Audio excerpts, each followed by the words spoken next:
Eu duvido que você entendeu o final de Round 6. Mas bom, fica até o final do vídeo que eu vou te falar a mensagem linda que Round 6 deixou pro mundo. Bom, se você não me conhece, meu nome é Kevin Augusto e seja bem-vindo a mais um vídeo. No início desse canal aqui, eu fiz um vídeo assim que saiu a temporada 2 de Round 6 e eu trouxe algumas reflexões muito interessantes que a gente podia extrair daquela temporada e da série como um todo. E agora, para nossa surpresa, Round 6 vem com a sua terceira e última temporada. E nessa temporada não tinha como ser diferente. Né? Round 6 deixou pra gente uma mensagem extraordinária ali no seu final e eu vou falar um pouquinho sobre isso. Mas bom, esse vídeo vai conter spoilers, então se você ainda não viu a terceira temporada e o final, o desfecho de toda essa história, eu peço que você salve esse vídeo para que você volte aqui depois de assistir, para você também não tomar spoilers e não estragar a sua experiência, né? Mas bom, para quem então já assistiu a terceira temporada de Round 6 e viu aquela cena do protagonista, do Ji-hoon, ali no último jogo, carregando a BB 222, ali em cima no jogo da Lula, nas alturas, conseguiu perceber que ali naquele final onde o Ji-hoon simplesmente se entrega, existe algo de muito fenomenal que pode ser extraído desse desfecho. Mas bom, antes de tudo, eu queria só comentar que a questão da série, da terceira temporada como um todo, que muitas pessoas defendem a ideia de que a segunda e a terceira é uma coisa só, né, que a Netflix simplesmente dividiu ela em dois por questões de marketing, mas as questões da terceira temporada e da segunda não vão ser exatamente a razão ou o objetivo desse vídeo, tá? Muita gente não gostou, né? Outras pessoas acharam interessante o final, a forma como a série aconteceu, mas a minha ideia aqui não é falar especificamente sobre pontos questões técnicas cinematográficas, isso aí é mais um papo de cinéfilo, né? A minha ideia aqui é pegar aquela cena final e contar para vocês um pouquinho de como que aquela mensagem é profunda e de como que pode ter um ensinamento extraordinário ali, né?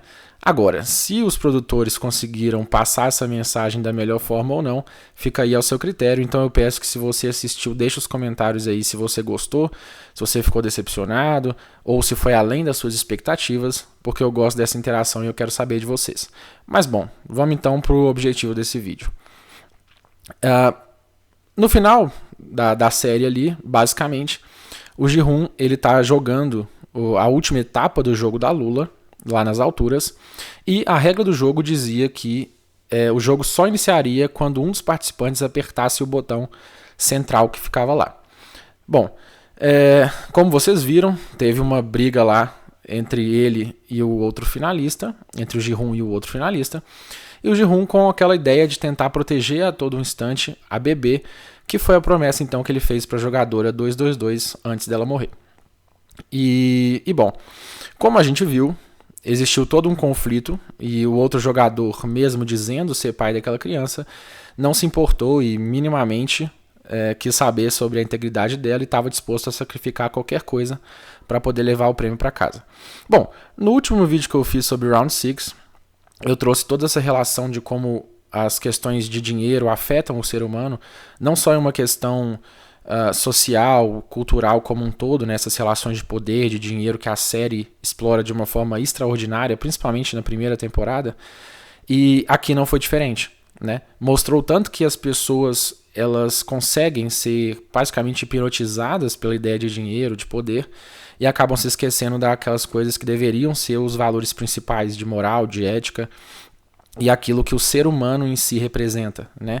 Que é estar muito além dessas questões materiais, fúteis, ou que basicamente servem para inflar o ego das pessoas e dar aquela síndrome do pequeno poder, tá? Mas bom, para nossa surpresa, para alguns já tinham previsto, né? Mas para surpresa de muitas pessoas, no final então, o Ji-hoon ele consegue sobreviver àquela luta que ele estava tendo com o outro finalista, e o finalista então cai lá de cima, restando somente o Ji-hoon e a BB. O grande problema é que quando ele vai perceber, ninguém tinha apertado o botão central, então logo o jogo não estava valendo ainda, né? E diante daquela circunstância, o Ji-hoon, então, ele só tinha duas opções, né? Ou ele sacrificava, então, a bebê e ganhava o prêmio, ganhava o jogo novamente, aqueles bilhões lá da moeda que eu não sei o nome, ou então ele decide fazer aquilo que realmente ele fez, né? Que era se sacrificar para que a bebê então permanecesse viva e então seria a grande campeã de todos esses jogos.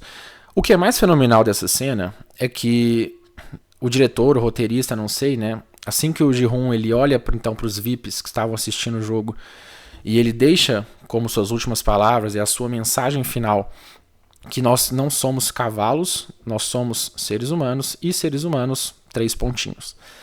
Bom, aqueles 3 pontinhos, diz lá o diretor, o roteirista, salvo engano, que ficou como uma espécie de carta em aberto para que nós, telespectadores, preenchêssemos então o final dessa mensagem. E eu vim aqui dar a minha pequena e singela opinião. A mensagem que o Ji-hoon passa naquela cena de se sacrificar em prol de um bebê, ela vai muito além da ideia de estar esgotado, estar cansado, estar revoltado com as questões como foram os motivos pelo qual ele decidiu voltar ao jogo. Mas ali ele manda uma mensagem muito bonita sobre a ideia de ser um ponto de esperança, mesmo que isso não surta nenhum efeito imediato ou que não mude de nenhuma forma, nenhuma circunstância geral. Quando a gente fala sobre a análise da sociedade como um todo, e quando a gente entende como o mundo funciona, principalmente nessas questões de relação de dinheiro, de poder, de política, e muitas delas movidas por questões mercadológicas, é de se dar um certo desânimo de acreditar que por mais que a gente se esforce para fazer aquilo que a gente acha certo, que nada disso vai mudar o cenário como um todo. É a ideia de que tudo está tão corrompido que é impossível bater de frente com o sistema, vencê-lo ou de alguma forma fazer a diferença no mundo. Mas o que o Ji-hoon faz ali e deixa essa mensagem, tanto para os VIPs, para o frontman principalmente e para a gente, telespectadores, é que por mais que a gente não consiga necessariamente mudar o cenário, salvar o mundo do sistema ou salvar o mundo da corrupção, mas existe algo muito bonito que é simplesmente ser um exemplo para um ponto de esperança. E isso é fenomenal, porque há quem diga, né, que enquanto houver esperança, há vida. E a vida, pautada numa ideia de esperança, traz para a gente várias referências filosóficas justamente sobre a ideia de que o ponto de esperança, muitas vezes, ele é aquela faísca que é necessária para que a gente esteja pelo menos tentando tornar o mundo um lugar melhor. Quando o Ji-hoon se sacrifica, desacreditado, porque até então, desde a primeira temporada, na última cena, no último capítulo, quando está acontecendo um assalto e o velhinho tem total certeza de que o ser humano é ruim, ele é corrompido e que jamais isso seria mudado, né? Como algumas pessoas, alguns pensadores acreditam, né, que o homem é mau por natureza. Desde aquela cena, daquele capítulo, a gente já percebe que as pessoas que idealizam aquele jogo, elas têm total certeza de que o ser humano, dependendo das circunstâncias e principalmente ali movidos pela ilusão do dinheiro, que essas pessoas então assassinariam qualquer tipo de humanidade ou qualquer tipo de valores, né? E que isso então seria praticamente uma regra, em que todo ser humano chegaria àquele ponto de violência, de, enfim, várias atrocidades por conta de dinheiro, de se corromper. E o Ji-hoon já é, desde o início da primeira temporada, alguém que pensa e que acredita que pode então ser diferente. E durante toda a série, ele luta bastante para que isso seja de fato reconhecido e para que ele possa então tentar convencer os outros jogadores, aí já quando ele volta para o jogo, né? Tentar convencer as outras pessoas de que sim, é possível, né? Que as pessoas sejam mais solidárias, que elas dividam, que elas entendam o quanto aquilo é uma mera ilusão e que o preço daquele dinheiro sujo talvez não valha a pena, mas ele fracassa diversas vezes ao longo da série. E aí, em um determinado momento, quando o frontman chama ele, oferece para ele uma faca para que ele faça exatamente aquilo que o frontman fez quando ele era jogador, o frontman, né, ele tem praticamente certeza de que aquilo vai funcionar e que o Ji-hoon vai ter as mesmas condutas, porque eles acreditam fielmente que naquelas circunstâncias o ser humano faria qualquer coisa para sobreviver e mais do que isso, né? para poder lucrar e ter então as recompensas. E aí quando o Ji-hoon finalmente, ele, diante da possibilidade, sem nenhum tipo de risco, nenhum tipo de ameaça, ele decide então se sacrificar para não se corromper, ele está deixando uma mensagem para o mundo de que, por mais que a grande maioria, por mais que eu tenha tentado até o final convencer ou ensinar e educar outras pessoas, se nada foi possível, se nada foi suficiente, eu pelo menos me recuso a me tornar aquele monstro que por tantas vezes eu tentei combater. E isso fica uma lição muito grande para nós, diante desse mundão muito louco que a gente vive, que por mais que talvez muitas vezes as tentações elas venham para que a gente se corrompa, para que a gente busque incessantemente dinheiro, riqueza, poder, essas coisas fúteis e superficiais, mas que ainda assim a nossa essência, os nossos valores e morais, eles podem ser mais fortes e que a essência do ser humano em si ainda pode ser preservada por alguns indivíduos que acreditam nessa causa. Então, quando você vê alguém lutando por uma causa que ela acredita fielmente, ela não está lutando simplesmente para salvar uma pessoa, um animal, uma espécie de planta, por exemplo. Não, ela está muitas vezes lutando por uma causa maior. Ela está lutando para que ela seja minimamente um ponto de esperança e que esse ponto de esperança seja suficiente para que a gente não desacredite da vida. E acho que essa é a lição mais extraordinária que a gente pode tirar de Round 6. Né? Que é a gente entender que se a gente realmente tem nossos valores, nossos princípios, se a gente acredita no que é mais importante, como eu sempre falo aqui para vocês, né? Sobre ética, moral, solidariedade, altruísmo, empatia, que por mais que o mundo inteiro à nossa volta pareça não ligar, estar corrompido de alguma forma, me desculpa porque eu fico olhando o tempo aqui para saber se eu não estou falando demais, e já estou falando demais, né? 12 minutos.